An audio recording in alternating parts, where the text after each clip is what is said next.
টাকা খেয়েছি। যদি আমি একটা টাকাও খেয়ে থাকি, এই মুহূর্তে বলছি আমার বউ তালাক। আর যারা অপবাদ দিচ্ছে তাদের বউ তালাক হবে কিনা? যদি আমার সংগঠনে কেউ বলে থাকে তার বউ তালাক হয়ে যাবে। আমি আল্লাহর নামে শপথ করে বলতে পারি,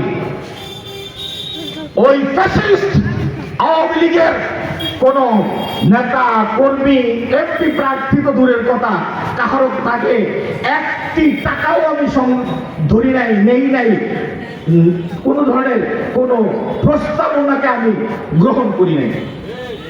অতএব সচেতন থাকতে হবে। এই দাড়ি টুপি লাগেও চক্রান্ত করবে ইসলামী আন্দোলনের নেতাকর্মীদেরকে বিভ্রান্ত করার জন্য। মুসলিম উম্মাহ কোন সময় বেকুব হতে পারে না।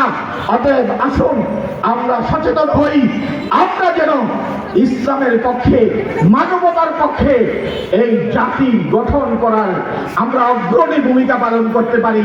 এজন্য আমাদেরকে আগামী দিনের জন্য শপথ গ্রহণ করতে হবে। আপনারা দেখেছেন মজলুমের বদদোয়া কোনদিন